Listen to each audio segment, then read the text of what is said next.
boa noite, bem-vindos a mais uma edição do Ponto de Impacto. No programa de hoje vamos falar sobre uma classe que está a ser literalmente banalizada. Estamos a falar dos seguranças privados. Quantas vezes ao virar da esquina não nos deparamos com guardas ou vigilantes a lavarem viaturas, a reservarem espaço para viaturas e a fazerem outro tipo de trabalhos extra para ganharem algum e levarem para as suas casas. Por trás deste fenómeno está a proliferação de empresas de segurança privada, a falta de condições de trabalho e a falta de salário. Acompanhe a reportagem. Nas instituições públicas, bancos, lojas, empresas e residências, o número de vigilantes cresce aos cogumelos. O Ponto de Impacto assina nesta edição a reportagem Mas que segurança é esta?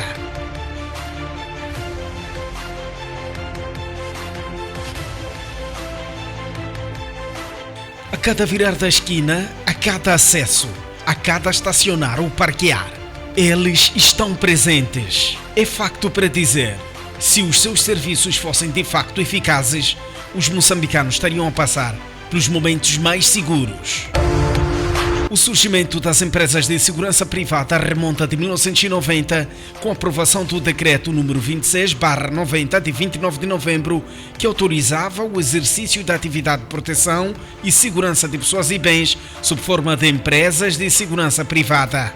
A atividade foi sempre regulada pelo Ministério do Interior dentro das condições exigidas no artigo 3 do decreto. Modalidades e formas de segurança. 1. São permitidas as seguintes modalidades e formas de serviços de segurança privada.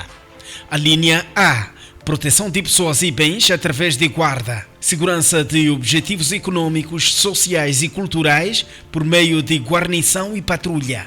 2. Para efeitos deste regulamento, entende-se por guarda, o agente ou conjunto de agentes móveis ou fixos da empresa de segurança privada que tem a missão de, em determinado período, assegurar a proteção e segurança de pessoas, bens e instalações.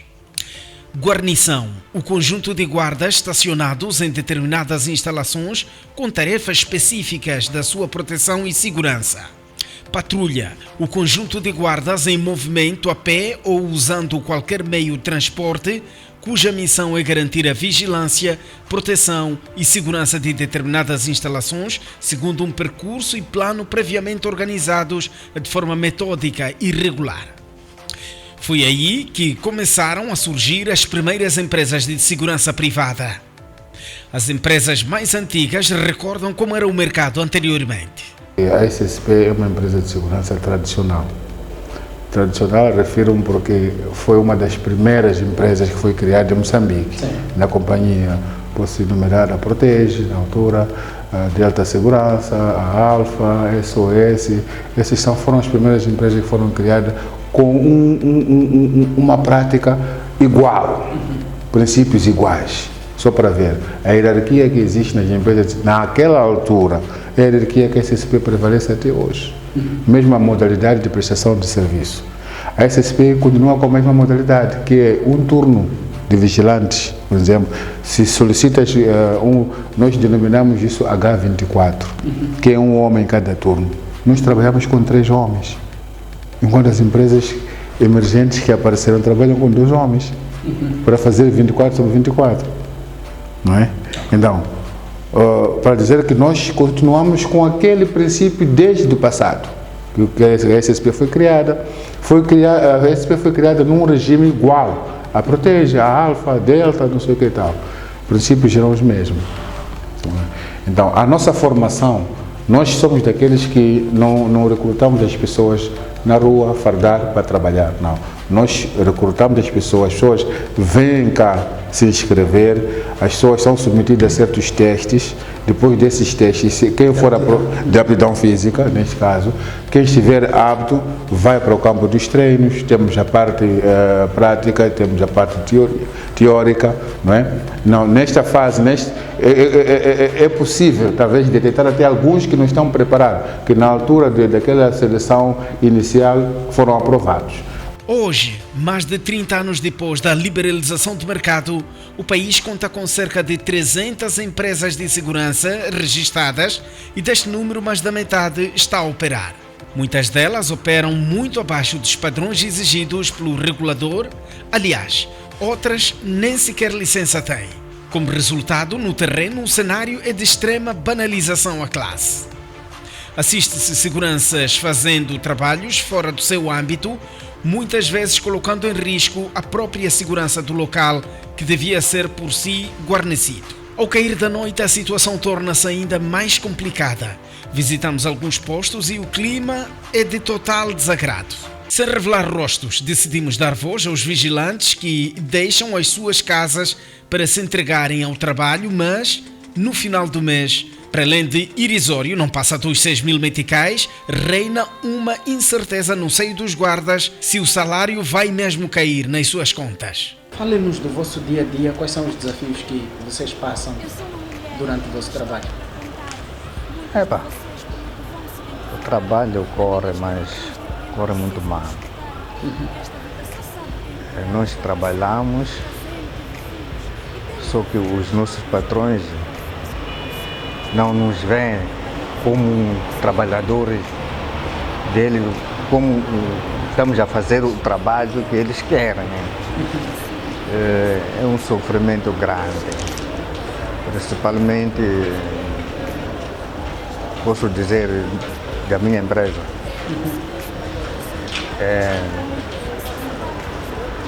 De princípio, reclamávamos, mas não era lá muito, porque era a tardia de pagamento. Aqui fala-se de 3 meses sem salário. Fala-se de esquecimento da sua existência por parte do patronato. Mas agora o que acontece, começam a dever. Quantos meses é que estão a dever? Agora temos uns 3 meses. Sem salário? Sem salário. E o que nos basta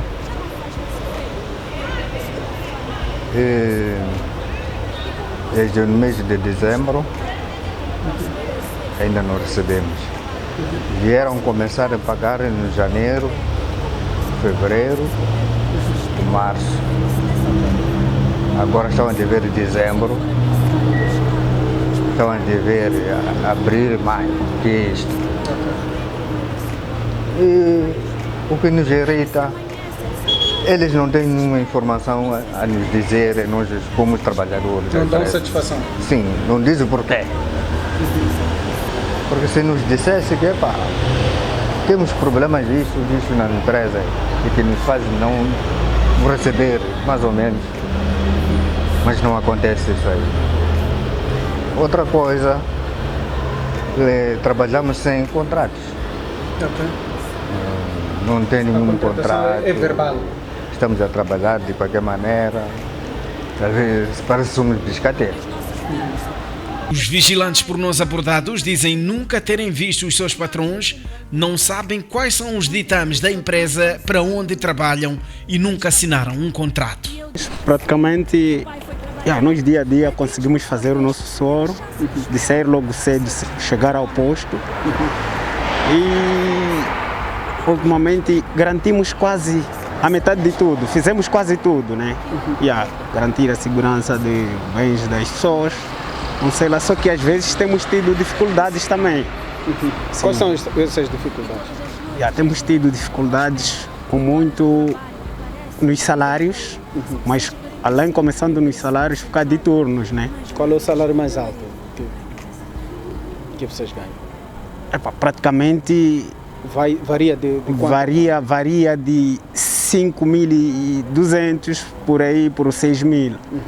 Então, às vezes tem sido um pouco difícil, porque por causa dos turnos também que nós fizemos, fizemos 24. Então, tu quando sais hoje, dia seguinte, amanhã, deves voltar de novo para o posto e para vir ganhar essas, esses valores ultimamente tem sido um pouco difícil. E esses valores chegam à hora certa? Até que se fosse isso a chegar na hora certa, pelo menos estaríamos numa boa segurança, porque estaríamos a colocar o pão em casa ou na mesa com a família, ainda cedo. Pouco, mas sim, senhora. Mas para termos esse pouco é com dificuldades. Praticamente tu chegas em casa, olha para teus filhos, olha para aquilo, o pai estava já onde no serviço. Esse serviço que nunca mais traz sucessos, deve esperar lá para dia 20 do outro mês ou dia 25 do outro mês e para vir receber como greve praticamente. É verdade. Quais são os outros problemas? Condições de trabalho? Condições de trabalho, não temos melhores condições para que tu podes ficar a dobrar. Não tens pelo menos qualquer refeição que vai te garantir para tu continuares ainda a trabalhar como deve ser.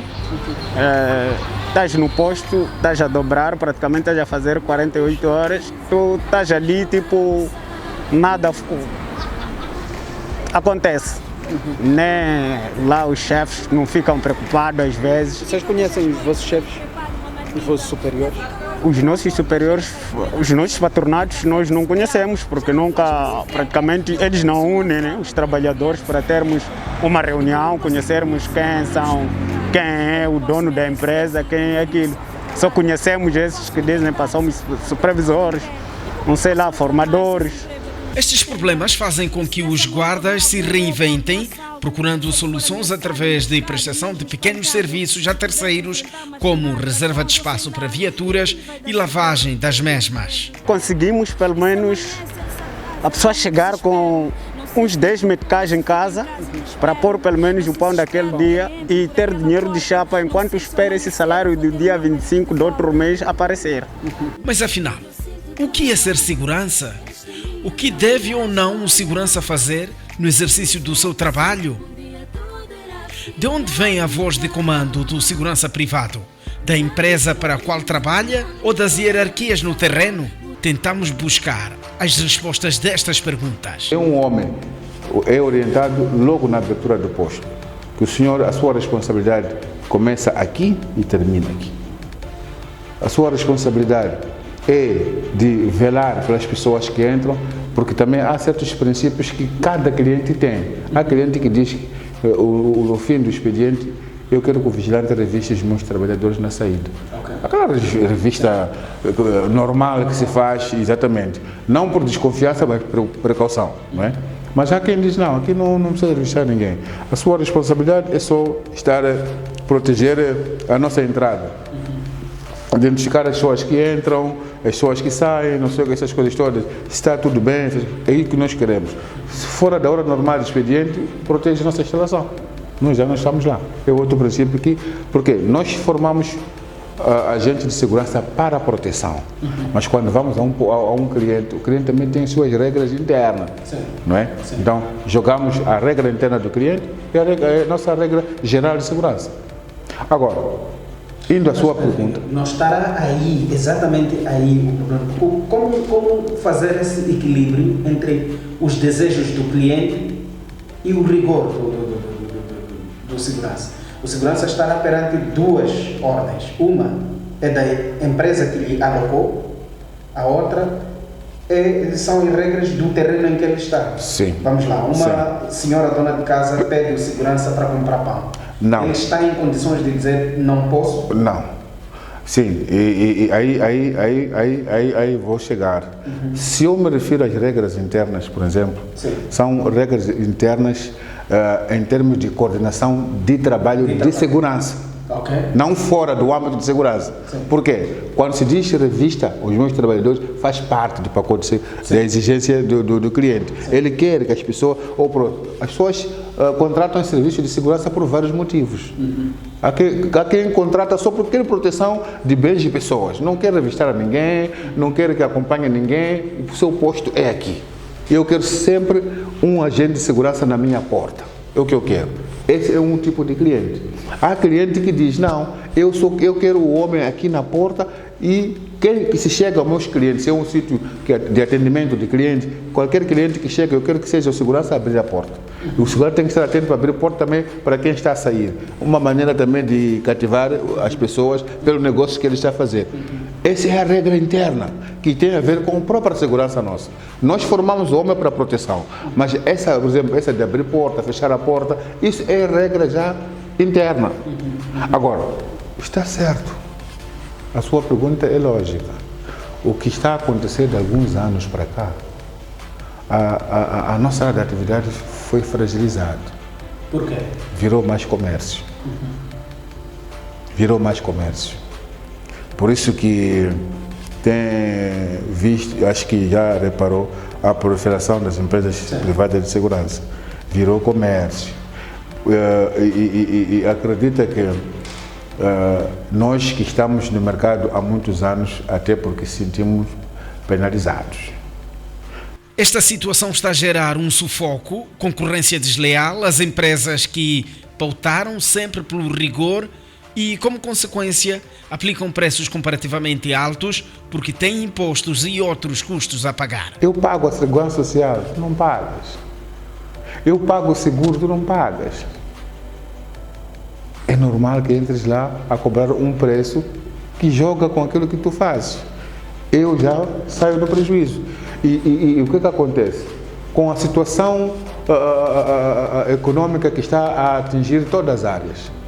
Hoje, o empresário, as empresas, algumas, mas a maior parte delas, já não reparam para as empresas que como se fazia antes. Chegava um empresário e dizia, qual é a melhor empresa de segurança que existe? Eu quero essa empresa. Hoje não, já não há referência. As pessoas querem um preço mais baixo. As empresas de segurança privada têm uma associação, mas esta já colocou este problema junto das autoridades.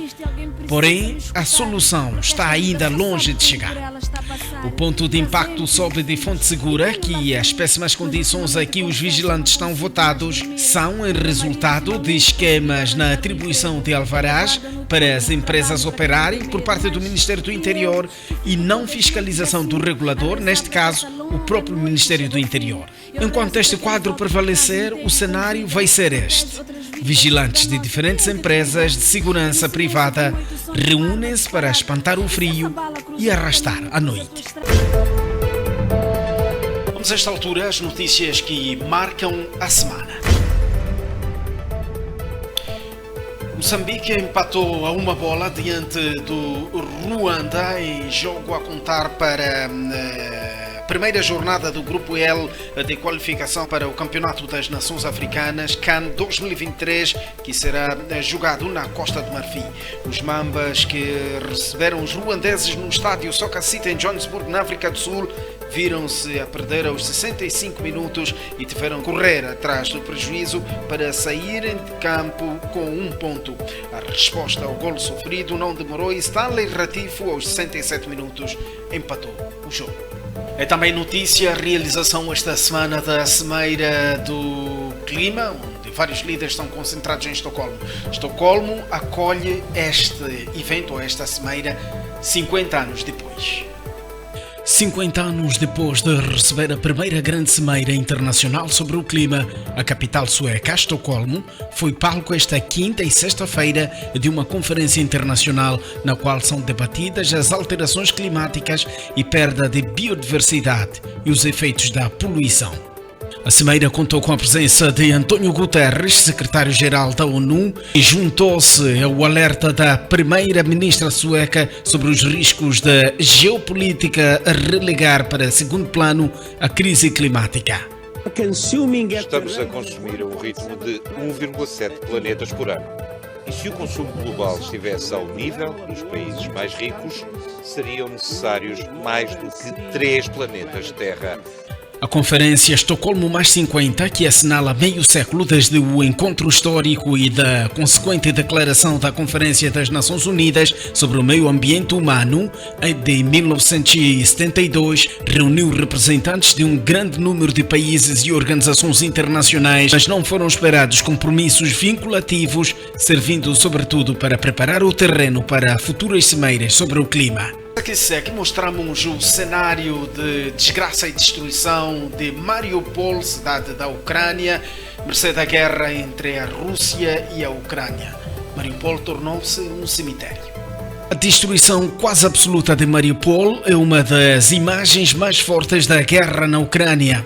Uma cidade reduzida a escombros, milhares de mortos e milhares de pessoas forçadas a fugir. Entrevistado pela Euronews, o presidente da Câmara de Mariupol disse que há outros desafios pela frente.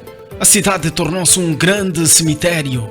De acordo com os nossos cálculos, foram mortas mais pessoas em Mariupol do que durante os 2 anos de ocupação pelos nazis entre 1941 e 1943. Nessa altura, um pouco mais de 10 mil pessoas foram mortas. Agora, durante 2 meses, os bombardeamentos mataram mais de 20 mil pessoas. Por isso que estamos a falar de uma situação epidemiológica muito difícil, disse o presidente da Câmara de Mariupol. Mariupol está agora sob controle efetivo das autoridades instaladas por Moscovo. O presidente da Câmara, agora deslocado para outra cidade da Ucrânia, alimenta a esperança de um regresso. Mais um tiroteio nos Estados Unidos da América nesta semana e fez 4 mortos. Um homem armado de uma espingarda e uma pistola invadiu o hospital San Francisco em Tucson. Após alvejar mortalmente 4 pessoas e ferir várias outras, o homem terá cometido suicídio, referiu a polícia, que terá chegado ao local 3 minutos após o alerta. Os motivos do ataque não são ainda conhecidos.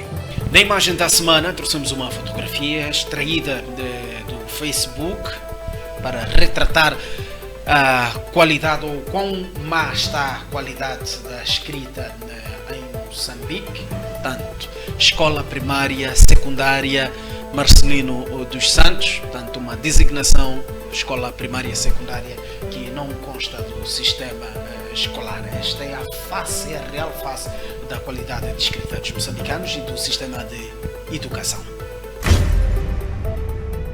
E no espaço de entrevista de hoje trouxemos um assunto falado pela negativa, a nível nacional, a má qualidade do livro da 6ª classe, livro de Ciências Sociais, que apresenta erros de forma e de conteúdo bastante graves, falhas ou erros crassos, erros injustificáveis e grandes gralhas. Portanto, são todos os adjetivos para qualificar um livro que não deveria ser publicado. A semana foi bastante agitada por causa desta publicação, houve cabeças a rolar, mas ouvimos a doutora Nassima Figia, que para além de professora faz parte do MEPT. MEPT é uma rede de organizações da sociedade civil que trabalham na promoção da educação e educação de qualidade aos moçambicanos.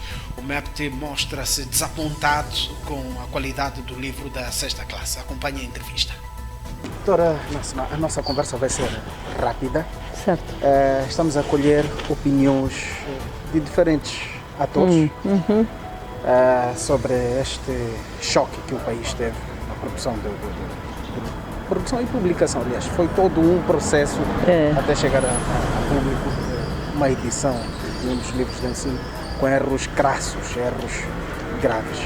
Que olhar é que vocês lançam a esta situação?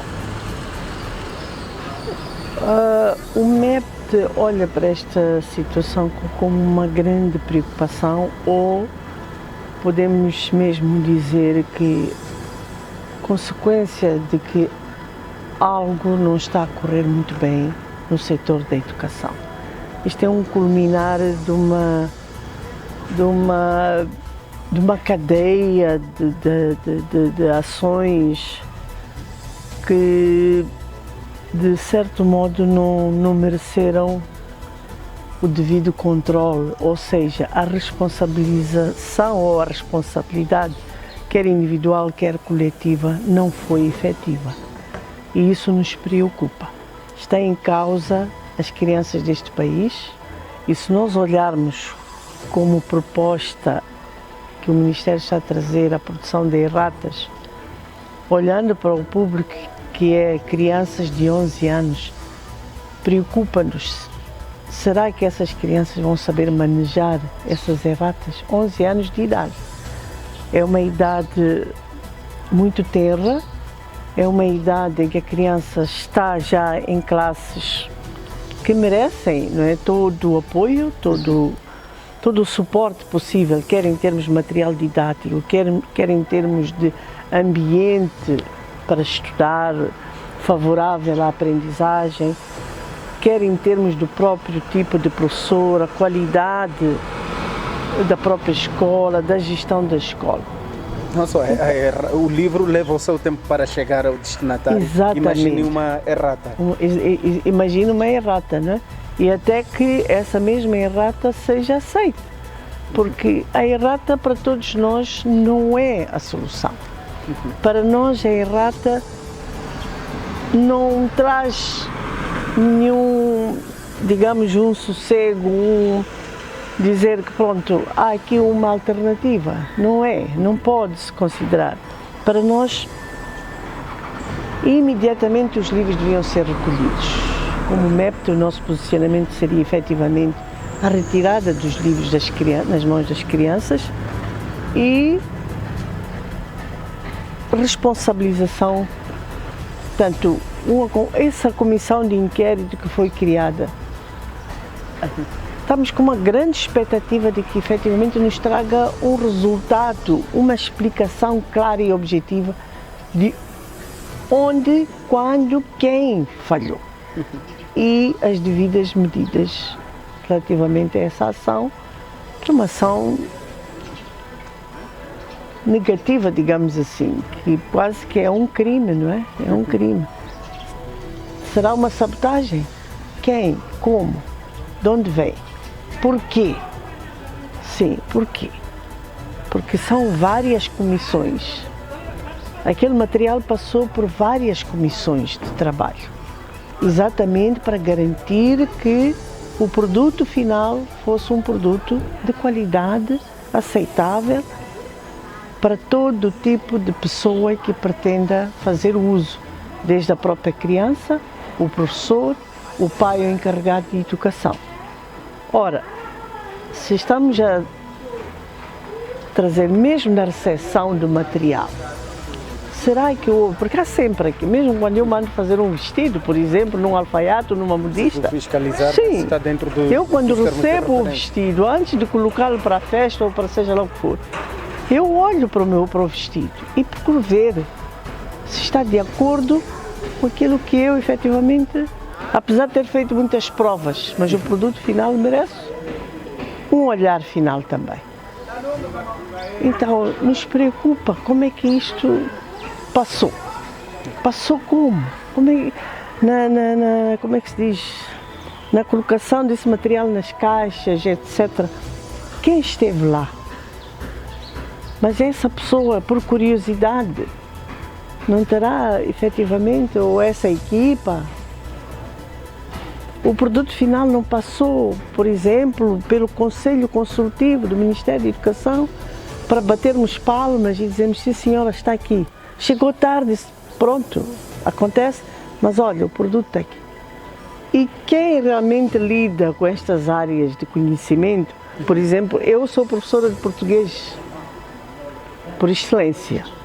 Qualquer documento, qualquer coisa que me passa pelas mãos, a minha grande preocupação é olhar a primeira página, o primeiro parágrafo e ver se realmente a língua foi devidamente usada. Faz parte de mim, é a minha profissão, é a minha área de trabalho e tenho esta sensibilidade bastante apurada. É um exemplo. Então, qualquer professor que seja, e eu acredito que todos os membros foram professores, do Conselho Consultivo, por exemplo. Então, para nós, como MEPT, efetivamente, há muito questionamento.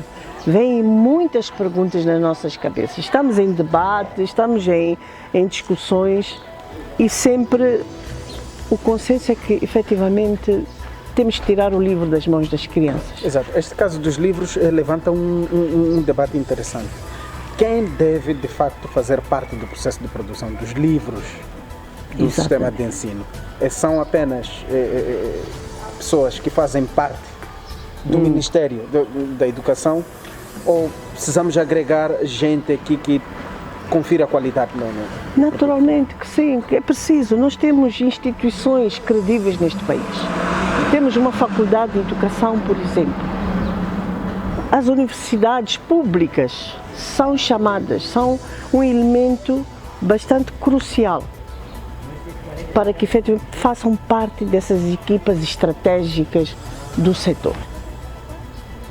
Então, como é que nós estamos? Há uns meses eu vi a assinatura de um memorando de entendimento entre o Ministério de Educação, a Universidade de Eduardo Mondlane, a Universidade Pedagógica. Ora, foi um momento bastante feliz para todos nós. Mas como é que se materializa esse memorando? Esse é que é o grande dilema. Como é que fazemos uso, como é que capitalizamos estas forças para que efetivamente a nossa educação seja aquela educação que todos nós queremos? Nós temos países vizinhos aqui, temos o Zimbábue, temos o Malawi, temos a Suazilândia, temos a Zâmbia. Mas quando visitamos esses países, e quando visitamos não vamos à cidade de Lusaka, nós vamos lá mesmo. O mais longe possível para ver como é que a educação se reflete lá. E é uma preocupação, às vezes é uma desilusão, porque que eu, na minha terra, no meu país também, uma escola que fica a não sei a quantos quilómetros, chegas lá, apanhas a criança, meias branquinhas, sapato preto, o fardamento impecável e com uma estrutura de funcionamento daquela escola impressionante. Então, eu acho que há exemplos bastante positivos e Moçambique tem capacidade para isso. A produção do livro fora deste país não faz sentido neste momento. Não faz sentido. Nós temos capacidade técnica, humana, capaz de produzir ou trazer um produto que reflete não só a nossa realidade, como Moçambique, como um país africano, mas também se calhar com muito mais inovações. Porque nós vivemos aqui o dia a dia e isso é fundamental, a experiência das pessoas, dos professores, como é que estes professores são envolvidos, como é que a ONP, que é uma força viva também. Sim. Exato. Então, eu acho que não se pode limitar apenas a criação de uma comissão que fica por, não sei quais são os critérios que são usados para a criação dessas comissões, mas eu acredito que também é um aspecto que devia ser revisto ou partilhado também, não é? E maior abertura, as equipas multissetoriais são muito boas, porque aí temos aquilo que nós chamamos de abordagens integradas dos serviços. Okay. E isso é muito positivo, principalmente num país que tem problemas de recursos. Então, capitalizamos as diferentes forças para o bem comum. Então, as equipas multissetoriais têm que ser funcionais, têm que existir não só no papel, mas em termos práticos. E isso tem que constituir a agenda, se calhar até de um Conselho de Ministros, cada ministro trazer um informe sobre como é que ele foi envolvido naquela equipa, ou como é que está a ser envolvido naquela equipa multissetorial, como é que o seu ponto focal, que informação que o ponto focal está a trazer, isso é muito importante. E aí podemos, se calhar, caminhar de uma forma mais visível, mais produtiva, não é? E de impacto e de resultados visíveis. Ora, Nassima, já falamos um bocadinho deste livro, falamos um bocadinho sobre o MEPT. O MEPT é uma rede de organizações. Uma rede que trabalha no sentido de levar a educação ao maior número de moçambicanos. Exatamente, uma educação de qualidade. Uma educação de qualidade. Há esforços no sentido de levar essa educação. Até que ponto é que esta situação do livro pode minar ou reduzir os esforços do MEPT, das ações do MEPT? Queremos levar a educação e na hora de levar essa educação, levamos uma educação deste tipo, deste género. Exato. Até que ponto é que uma situação dessas, um livro desses pode estremecer com aquelas que são as ações do MEPT, por exemplo?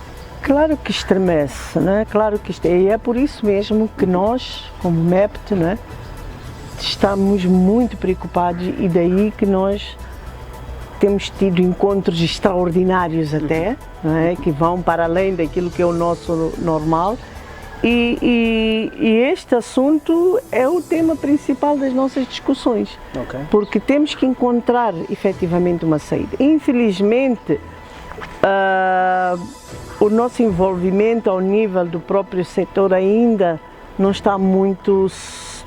Ainda não estão tão interventivos. Exato, que não em termos de intervenção, mas em termos de envolvimento. Envolvimento, ok. Está a perceber? Envolvimento. Quer dizer, sentir que o MEPT, o Ministério sempre nos, quase que entre aspas, incomoda. Isso é positivo, um incómodo, mas no sentido positivo. Sim, sentimos mesmo que muitas vezes, nós como MEPT, é que batemos a porta, é que vamos lá insistir. Então, gostaríamos também de ver o inverso, para efetivamente percebermos que mas nós estamos firmes nos nossos ideais, nos nossos objetivos.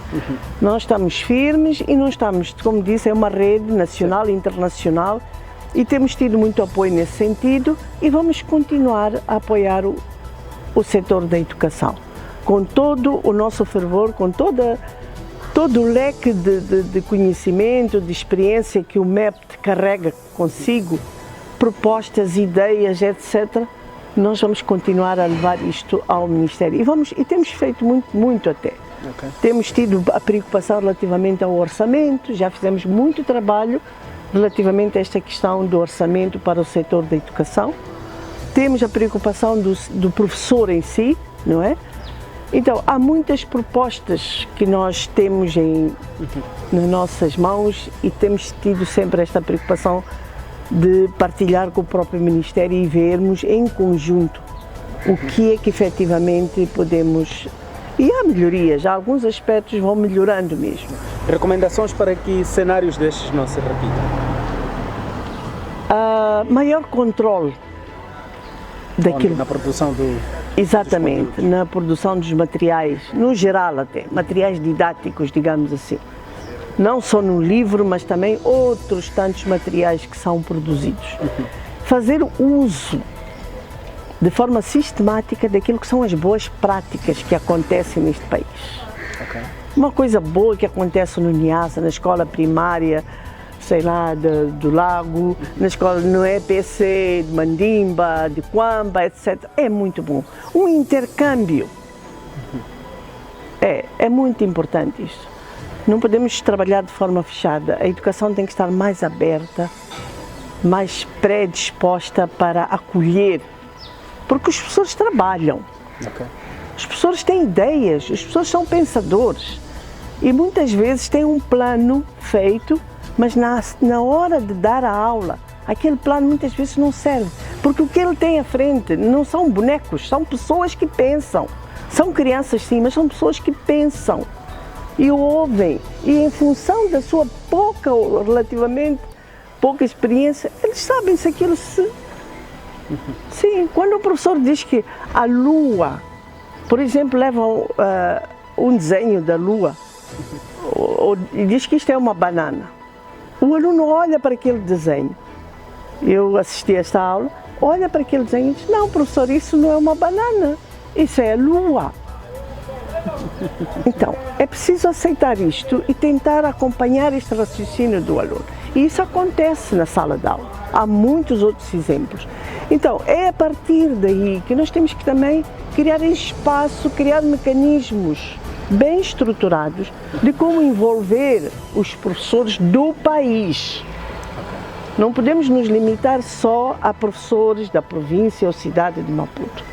Nós temos que criar, o Ministério da Educação e Desenvolvimento Humano tem que trazer, tem que refletir em conjunto, claro, com o MEP e com tantas outras forças vivas, as próprias instituições, como trazer o professor a fazer parte de forma ativa e efetiva, progressiva.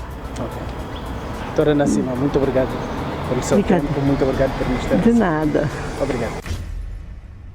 E bem no fecho do ponto de impacto, recordar que o nosso amigo pode, portanto, aceder e subscrever as nossas páginas, tanto no Facebook como no YouTube. Quer nos contactar, quer fazer uma denúncia, quer solicitar um motivo de reportagem, por favor, aqui estão os nossos terminais, tanto de e-mail como de telefone.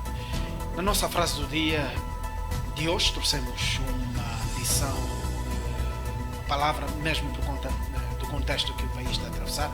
Ame a sua pátria, independentemente dos pais que ela tem. Até a próxima.